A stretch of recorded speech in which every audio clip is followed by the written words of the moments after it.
요즘에 제가 북이스라엘의 멸망사를 봅니다. 어쩜 딱 떠다 놓은 것처럼 똑같아요. 그때 사람들의 생각과 지금 우리나라에 흐르고 있는 문화적 상황이 너무도 이게 딱 맞춤식인 거예요. 마치 맞춤 옷을 입혀도 그럴 수는 없을 것 같아요. 그때 북이스라엘이 그 조그마한 땅에서 풍요를 누려요. 왜냐하면 다윗 임금으로 또 이어서 솔로몬 왕으로 그리고 나라가 갈라졌는데 주제적인 세력, 자유를 유치하는 세력들이 북으로 몰려갔어요. 그래서 북이스라엘은 다양한 야곱의 후손들이 심게나 쓰는 사람이 몰려간 거예요. 남쪽 유다는 고리타분한 보수적인 거예요. 북은 좀 자유분방한 사람들이 모였어요. 근데 그들이 뭐를 추구하냐면 돈을 맛을 들였습니다. 돈 있는 줄을 세워요. 지금 우리나라가 그렇죠. 돈으로 줄을 세웠잖아요.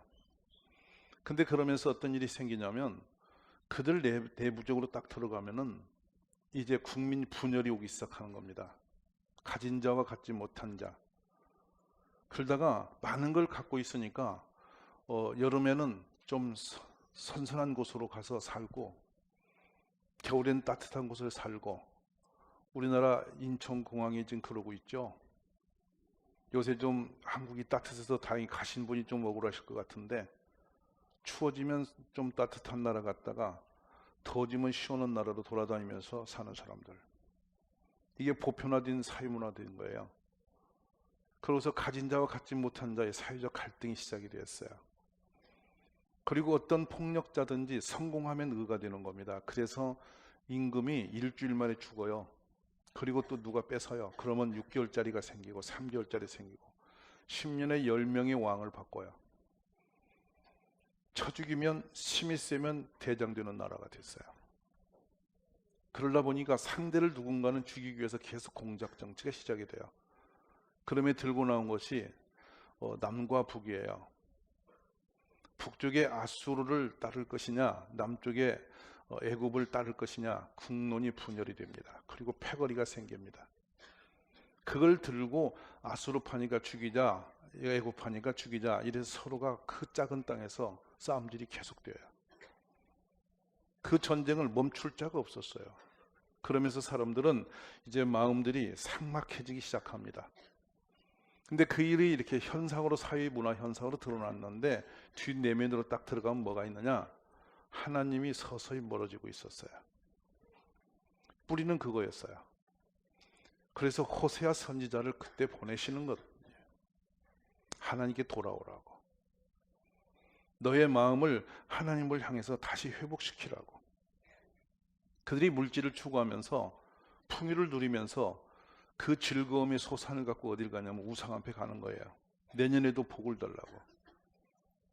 그래서 이곳저곳에 우상들이 그림처럼 세워집니다. 하나님을 향해 가던 제물과 감사가 우상을 향해서 가는 거예요. 이제 하나님은 들러리가 됐죠. 그래서 하나님을 향했던 제사가 이제는 힘을 잃어버립니다. 근데 선지자는 선명하게 우리에게 그 시대에 조명을 합니다. 너희가 멸망한 것은 하나님을 멸시함이라. 너희가 죽는 줄도 모르고 이 나라가 죽어갈 것인데 그들에게 노예로 잡혀갈 것인데 그런 뿌리는 어디냐? 하나님을 멀리함으로 일어난 일이다. 이렇게 진단을 하고 있습니다. 저는 왜 이게 판박이라고 말한가 하면은 우리나라 대한민국의 교회들이 너무도 많이 식어졌어요. 뭐 우리 교회 놓고 멀리 볼 것도 없이 너무 한국 교회가 기도가 식어졌어요. 진실함이 식어졌습니다. 그리고 옛적의 교회는 성도란 말하면 참 따뜻한 이웃이었고 사랑 있는 이웃들로 인식이 되어 있었어요. 근데 지금 기독교회는 이기적인 집단으로 세상으로부터 손가락질을 당하고 있어요. 여러분은 밖에 사람들과 이웃과 살아갈 때 항상 내어주기를 기뻐하시나요? 걷어 가져오기를 좋아하시나요? 오늘날 교회에 오늘 본문의 말씀 인애와 긍휼과 자비가 실종됐어요. 인애와 자비, 긍휼, 이웃을 불쌍히 여기시고 내어주는 것을 아까워한 마음이 아니라 정말 자비한 마음으로 더 많은 걸 못 줘서 안타까움으로 내어주는 것. 이게 기독교의 정신이에요. 나눔의 정신이 교회 정신이에요. 천금만금 쌓아놓고 그냥 그거 움켜쥐고 사는 게 기독교 아니에요. 우리 주님은 목숨도 내오셨어요. 기독교의 정신은 우리의 목숨이라도 어려운 이웃에게 줄 수 있는 것이 기독교 정신이에요. 원수를 만들 때 끝까지 파서 원수 되는 게 아니에요. 늘 용서하는 거예요. 때로 다툴 수 있어도, 때로는 마음이 힘들어서 부딪힐 수 있어도 돌아서면 용서하는 거예요. 그래서 마음을 내려놓는 겁니다. 이것이 기독교 정신이죠. 여러분 마음에 누구라도 힘든 사람이 있을 수 있어요. 왜? 부딪히니까 내만 같지 않은 경우 있잖아요. 그지만 한 발짝만 나오면 그냥 긍휼히 여기고, 그래 안 됐다, 미안하다, 내가 잘못했지, 항상 그렇게 마음을 풀어내리는 거예요. 이것이 성도가 사는 방법이에요. 금년 12월 보내면서 한 해 동안 부닥침이 있을 겁니다. 불편한 부분도 있을 거예요. 같이 살면 부딪히게 돼 있어요. 갈등이란 요소가 뭐냐면 칡넝쿨 같은 건데요. 칡넝쿨의 요소에서 온 거예요. 이파리 4개만 건너가면 칡넝쿨은 엉켜요. 필연적이에요. 아무리 풀어놔도 다시 엉킵니다. 칡넝쿨은. 제가 여기 칡이 많잖아요. 보면 다 엉켜져서 있어요. 그래서 칡갈자를 써요. 칡처럼 서로 엉켜져서 갈등이라는 용어가 나와요. 근데 인간도 멀리 있을 때는 참 멋져 보여요. 근데 같이 붙으면 사건 생겨요. 연애할 때는 종종 만나니까 멋졌는데 같이 살면 그날부터 싸움 나는 거예요. 그냥 만나면 터지는 거예요. 이거. 여러분 옆에 있는 분 조심하세요. 그분이 문제거든요. 그래가지고 서로 충돌이 오는 거예요. 마음이 안 맞는다는 거예요. 너는 왜 그렇게 하냐는 거예요. 그래서 이걸 갖다 시비가 돼가지고 나중에는 금을 긋고 그래서 갈등이 생겨요. 여러분, 가까이 있는 사람이 가장 축복된 사람이에요. 그러므로 서로가 원수 맺지 마시고 갈등 가지고 깨까지 가지 마시고 12월에는 다 풀고 일어서기를 주의 이름으로 축원합니다. 우리는 어느 편도 되지 마시고 하나님 편 되십시오. 그래서 우리가 우리의 마음 자체가 다 하나 되어서 우리 모두가 하나님의 사랑으로만 이루어가는 그런 가족과 공동체가 되시기를 기도하셔야 돼요. 멀리 있어 보여도 우리가 이 12월이 되면 그리운 마음으로 전화도 하고 찾아도 가고 서로 만나고 옛날에 멀어졌던 그분과 다시 손을 마주 잡고 이렇게 회복하는 계절이 되시기를 주의 이름으로 축원합니다. 지금 여기에 이스라엘 백성들의 이 문제는 그렇게 물질을 좋아하면서 하나님께 멀어진 것을 농사에 비유를 하셨어요. 굳어버린 땅이 되었다라는 거예요. 오늘 저는 이 본문의 이 핵심을 가지고 대화하고 싶어요. 우리가 교회에 처음 나왔을 때 저는 알죠. 처음 나올 때 그 모습을 보는데 설렘이 있어요. 긴장도도 있습니다. 헌금을 담을 때도 참 여러 생각이 많고 기대치도 있어서 헌금을 담고 헌금을 들고도 기도하면서 진짜 하나님이 받으시는가 이런 마음을 가지고 참 그렇게 겸손하게 하나님을 섬기던 시절이 있었어요. 그런데요, 세월이 어느날 흘러가니까 그냥 담는 겁니다. 그냥 앉아 있는 겁니다. 그래서 어느 날 보니까 찬송을 불러도 감흥이 없어요. 그냥 적당히 부르는 거예요. 머리와 생각은 딴 데 있고 입만 열어 소리만 내는 찬송을 하는 거예요. 많아요, 그런 분들. 주로 그런 분들 보면 눈동자가 맥이 없어요. 만화에 그림이 나오면 삭간 맛이 간 사람은 눈동자를 이렇게 동글동글 그리죠. 딱 목사의 눈에는 그런 눈동자가 많아요. 그러니까 맛이 나간 거죠. 근데 두 번째로는 굳어져 버리면 씨가 떨어지면 의미가 없어요. 씨는 생명인데요. 이 비유는 말씀이에요. 교회 들어와서 예배드리는 시간에 말씀이 꿀송이처럼 들려져야 돼요. 늘 그렇게 못하는 건 목사도 문제지만은 목사도 심각한 그 위기를 가지고 있지만 그래도 들어주는 척이라도 해야 할 거 아니에요. 근데 이것도 아니고 저것도 아니고 아예 눈 감고 묵상하고 계신 분도 계시고 아예 고개를 숙인 분 계시고 또 더 위대한 사람은 눈 뜨고 자는 거예요. 기가 막힌 연극이 벌쳐져. 이게 예배가 돼 있어. 문제는 말씀이 목사가 주체가 아니고 하나님이 하신다는 거예요. 주님의 말씀을 받아들일 수가 없어. 그러니까 다 튕겨나가는 거야. 그리고 뭐 얼른 끝내기나 해라. 이래가지고 끝나는 시간을 기다리면서 앉아있는 거야. 그러니까 눈동자 맛이 가서 듣지도 않는 설교를 하고 있는 사람이나 듣는 사람이나, 근데 목사는 또 안 듣는 것 같으면 더 길게 해. 틈새를 보려고. 근데 성도는 더 지겨운 거야. 그래가지고 이 교회를 내가 왜 왔나 해가지고 이게 돌아가지도 못하고 교회에 앉았으면 중간에 일어나도 못해. 그 손들고 목사님 그만하세요. 이것도 불가능해. 그러니까 하는 사람은 자기들 마음대로 하고 듣는 신은 막 지겨워서 앉아있고, 이것이 예배라고 우리는 하고 있어. 이런 생활이 저저득하면서 점점점 세월이 흐를수록 믿음이 자라야 되는데, 믿음은 점점 없어지고 오기가 자라. 억측이 생겨. 근데 자기 판단과 기준만 멀쩡히 살아나지 믿음으로 선한 일이 안 일어나는 거예요. 이런 심령 상태가 굳어버린 땅이에요. 굳은 땅은 거름을 넣어도 효험이 없어요. 씨를 뿌려도 좋은 열매를 내지 못해요. 이 굳은 땅이 얼마나 못된 거냐면, 노력은 다 쏟아붓는데 내놓는 게 없어. 교회에서 모든 걸 다 동원해서 도와주려고 하지만 결과는 똑같아. 그러니까 묵은 땅이 되어진 심령은 심각한 위기를 맞는 거예요. 근데 이 말씀을 그대로 옮겨다 놓으면 에레미야서는 뭐라고 하냐면 가시덤불로 표현을 해요. 굳은 땅과 가시덤불 엉겅퀴 있는 곳에 씨를 뿌리지 마라 이거예요. 심령이 세상 생각으로 가득해. 여기 앉아서 생각은 천멀리가 있는 거야. 특히 주부들은 여기 오시면 50대 넘으면 맨날 잊어버려. 가스불 껐나 켰나 이러다가 예배 맞춰. 그러기 앉아서 내가 자동차 잠그고 왔나 열고 왔나 막 있었고, 또 지갑은 또 어디 있어, 휴대폰 어디 있어, 이러고 갑자기 이렇게 예배드리다 가방 뒤비는 사람 보면 정신이 약간 갔거든. 그래서 찾고 앉아서, 그러니까 생각은 전부 다 딴 데가 있는 거야. 이게 가시덤불이에요. 아주 사소한 것들이 우리의 마음을 혼란케 하고서 온갖 생각이 딴 데로 떠나가는 거예요. 그 설교를 들으면서 이 말씀이 나에게 오시는 말씀이 아니라, 이 말씀은 저 김 집사가 들어야 할 얘기인데, 그 김 집사 저기 나 저것 좀 들어서 변해야 되는데 그 자기는 안 변해. 이렇게 앉아있는 것이 굳은 땅의 모습들이에요. 근데 이 굳은 땅, 묵은 땅은 노력을 쏟아부어서도 답이 없는 땅이기 때문에 심각한 질병인데, 요 굳은 땅의 심령 상태가 북이스라엘 사람들에게 보편화된 거예요. 예배의 보편한 모습이 그렇게 된 거죠.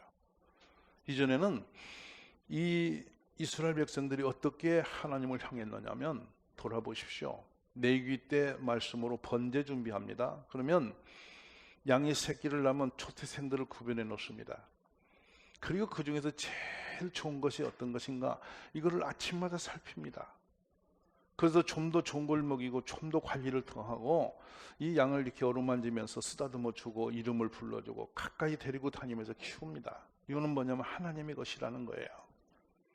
그러니까 이 마음 자체가 벌써 양새끼 한 마리 나면 그 중에서 제일 좋은 걸 고르는 거, 이 마음이 하나님을 향해서 가는 거예요.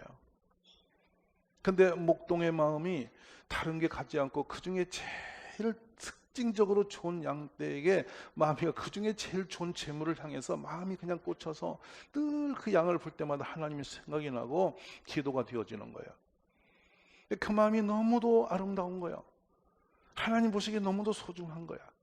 근데 그 양을 나중에 이제 절기가 되어서 하나님께 제물로 가져가는 거예요. 가져갈 때 혹시라도 어디 다친 곳은 없는가, 어디 허물은 없는가, 어디 충난 건 없는가, 또 살피고 또 살피고 또 살피면서 그 양을 자신의 가슴으로 안아도 보고 어깨도 매도 보고 그를 좋아 기뻐하면서 기도하면서 이 양을 데리고 이제 제사장한테 가는 거예요. 근데 그 양을 제사장한테 갖다 놓고 제사장이 검사를 하는 순간에 서서 눈물을 흘리는 거예요. 혹시라도 부실하다, 허물이 있어서 안 된다고 이렇게 반려둘까 봐서 떠는 마음으로 정말로 그 앞에서 간절하게 서서 기도하며 받으면 제사장이 됐다, 합당하다. 그러면 그 양을 이제 끌어안고 성전 박들하게 서는 거예요. 머리에 손을 얹어 안수를 합니다. 자기 삶을 돌아봐요. 하나님, 제가 살아온 시간이 너무 많은 허물이 있습니다. 부부간에 좋은 마음을 갖지 못한 경우도 있고, 이웃과 다툰 것도 있고, 내 마음에 나쁜 생각을 가진 적도 있고, 양을 치면서 내가 혈기를 부린 적도 많고 이만저만한 불행함이 많이 있으니 하나님 저를 불쌍히 여기시고 용서하시고 오늘 이 재물을 받으시고 우리 집에 모든 저주를 물려주시고 하나님 저희 가정에도 복을 주시고 저에게 모든 이 죄악을 다 씻어주시기 원합니다. 이러고서 눈물을 흘리며 기도를 하는 겁니다. 그리고 드디어 손에 칼을 들고 한쪽에는 피 받는 그릇을 납혀놓고 또 기도를 하면서 이 칼을 뽑아서 그렇게 사랑하고 기도하며 길렀던 양의 목에 칼을 꽂아야 돼요. 칼을 꽂을 때 이 어린 양이 길길이 뛰면서 소리를 지르면서 자기를 그토록 아끼고 했던 주인이 칼을 자기에게 꽂을 때 양은 얼마나 많이 고통스럽고 아프겠어요. 근데 이 칼이 날카롭지 못하기 때문에 이 칼 한 번에 목을 찔러서 효과적으로 죽이지를 못합니다. 양은 양대로 피를 튀면서 날뛰죠. 이 사람은 끌어안고 양을 찔러 죽이기 위해서 또 힘을 쓰죠. 그 몸부림 속에서 죄로 인해 죽는 처절함을 경험하는 거예요. 온몸으로 죄의 더러움을 느끼면서 내가 죄인으로 살아온 나를 회개하면서 양의 목에 칼을 다시 들이대는 거예요. 결국에 드디어 양이 피를 쏟으며 쓰러져 죽음에 이르를 때에 주로 양은 눈을 뜨고 죽습니다. 그 눈을 덮어주며 울면서 그 양의 피를 다 받아야 돼요. 껍질을 벗겨야 됩니다. 가죽을 벗기는 게 얼마나 어려운지 아십니까? 저는 토끼 가죽을 벗겨본 적이 있어요. 안 벗겨져요. 미끄럽고 힘이 든데 그걸 다 벗겨야 됩니다. 그리고 이 장을 갈라서 기름을 도려내고 창자를 다 끄잡아내야 됩니다. 그리고 다리를 자르고 목을 쳐서 이걸 각을 뜬다고 말해요. 다 떠서 그 피는 제사장 손에 들려 그 제단 사각불에 그걸 붓고 남은 피는 남겨놓고 장작더미 위에 고기를 올려놓고 각을 뜬 채로 불을 지르는 거예요. 불이 타오를 때 그 재물이 탈 때에 이 죄인은 거기서 통곡하며 우는 겁니다. 하나님, 내가 가장 아끼고 가장 사랑하는 양을 드린 것은 제 목숨을 대신 드린 같은 것인데 이 재물을 받으시고 저를 받아주소서. 나를 대신해 죽은 저 짐승의 죽음이 바로 저 같은 죄인이 죽을 그 자리에 죽은 저 짐승이 저의 죄값을 대신하게 했으니 다시는 죄를 짓지 말게 하옵소서. 이런 애통함과 간절함으로 주 앞에 그 재물을 드리는 거예요. 제사장은 마지막 다 재물이 타고 난 뒤에 마지막 남은 그 피를 들고 그 숯불 위에 부으면서 이게 전제입니다. 피 한 방울 남길 없이 거기다 잿불을 끄면서 마지막에 행위를 끝내는 거예요. 이게 번제의 의미예요. 그러니 이 짐승이 태어날 때부터 기르면서 준비하는 과정이 참 엄숙하고 거룩해요. 마음의 간절함과 정성이 다 들어가는 거예요. 그래서 옛적에 우리 선진들은 넉넉지 않았지만은 그 허술한 가정에서 가난하지만 헌금을 준비함에 있어서 남다름이 있었어요. 현금이 없었지 않았어요. 어떻게든 이 돈 한 푼이라도 구해서 하나님께 드리려고 이리저리 몸부림을 해서 시골의 농산물이 어디 돈이 됩니까? 장터에 나가서 그 몇 푼 세이면 그 중에 좋은 돈 따로 골라서 제가 봤던 대로 말할게요. 옥양목이라는 하얀 천을 목에 적셔서 물에 적셔서 그것도 꼭 짠 다음에 축축하게 한 다음에 거기다가 헌금돈을 넣어서 그걸 눌러두는 거예요. 그리고 나중에 꺼내서 그걸 다려요. 돈이 다시 새돈처럼 빳빳해지면 그걸 넣고 헌금 준비한 끝에 성경에 넣어놓고 기도를 하며 하나님께 간절히 기도를 하는 거예요.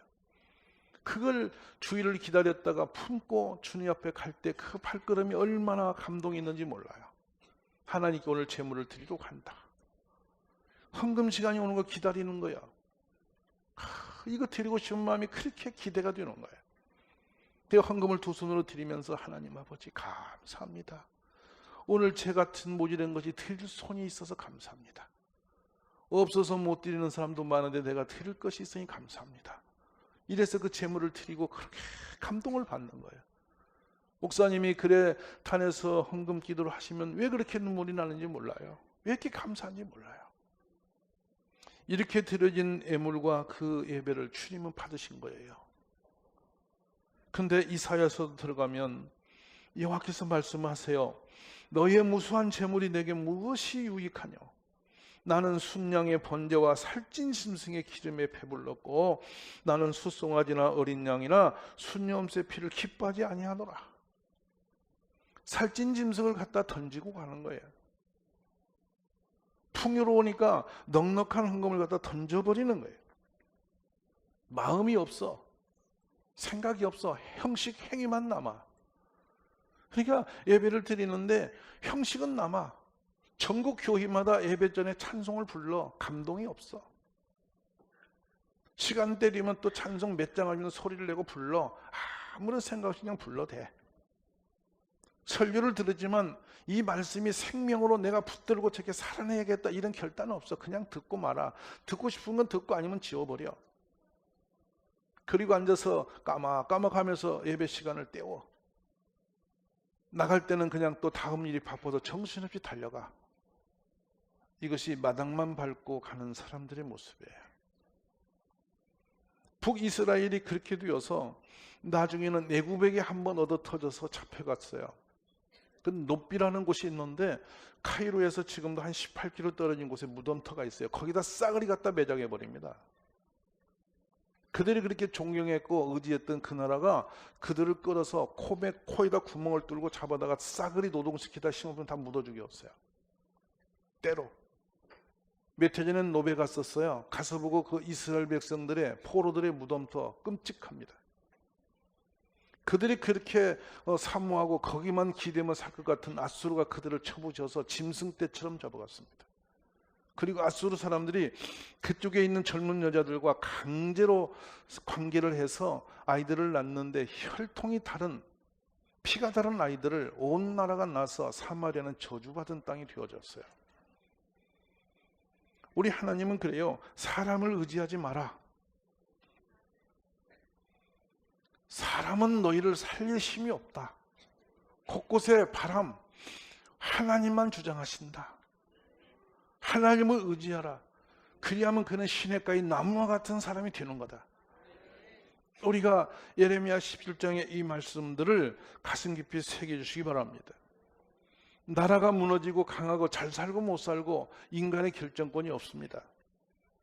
우리 대한민국이 안전하고 먹고 살만한 거, 전쟁이 다윗 때 솔로몬 때 싹 사라지고 나니까 살만하다고 거기서 그렇게 물질을 붙들고 서로 이웃에게 눈을 부릅뜨고 싸움질하면서 버텼어요. 지금 우리 5,000년 역사 속에 현재 대한민국이 전쟁과 가장 거리가 먼 안전한 삶을 살고 있어요. 기적적인 축복이 임했어요. 근데 이 땅에서 지금 무슨 짓을 하고 있는 거예요? 하나님과 등을 지고 내가 배부르면 전부인 줄 알고 온 세상이 죄로 충만해졌어요. 무엇이 정의인지 공인지도 이제 무너졌어요. 이런 희박한 나라의 정신이 어디서 오느냐? 하나님을 무시하는 데서 온 거란 말이에요. 저는 우리 대한민국의 교회부터 하나님을 더 사모함이 회복되기를 기도하기 원해요. 멀리 아니라 우리 자신부터, 목사인 저부터 하나님을 절박하게 사모하는 마음이 회복되기를 기도하셔야 돼요. 단 한 시간이라도 하나님이 나를 버린다면 나는 길이 없음을 애절한 마음을 가지고 주님을 구하는 그런 성도님들이 되어지지 않으면 이 땅의 회복은 쉽지 않아요. 정치적 권세가 우리를 회복시키지 않습니다. 세상 사회적 문화가 어느 날 갑자기 휙 바뀌어가지고 우리를 온전한 나라로 이끌어가지 않습니다. 어느 나라고 하나님의 역사가 있던 나라는 사람들에 의해서 돌아가는 게 아니라 하나님이 한방 주셔야만 변해요. 그것이 부흥이에요. 부흥은 그냥 오는 게 아니라 가슴을 헤매 쪼개는 거예요. 그래서 이 부흥 시기의 설교를 보면은 무섭습니다. 도끼가 너희 발등상에 임하였도다. 이런 주제로 설교를 해요. 그래서 지금 도끼가 네 발등에 왔다라고 막 경각심을 주는 겁니다. 여러분 세례 요한의 설교 들으십니까? 회개하라, 천국이 가까웠다. 하나님의 불도끼가 지금 너희 머리 위에 임했다. 이렇게 무시무시한 설교를 받으면서 성들이 눈 부릅뜨고 덤비는 게 아니라 아 형제 우리가 어찌하면 좋습니까? 하고 엎드려서 죄를 깨고 주 앞에 돌아왔던 거예요. 지금 이 시대 교회가 그 일이 일어나야 되는 거예요. 이 깨부심이 하나님으로부터 시작된 회개의 역사가 교회에 일어나지 않으면 우리 희망 없어요. 위험해요. 갈아엎어야 됩니다, 여러분. 우리부터 각자 갈아엎어야 됩니다. 저는 우리 성도님들 어린아이에서 노년에 이르기까지 우리의 유선의 가죽을 벗어버리고 배를 가르고 창자를 끄잡아내고 각을 뜨는 그 정신으로 주님을 향해야 되는 때라고 믿습니다. 우리 그런 진실함으로 주님을 목말라는 교회 되시기를 주의 이름으로 축원합니다.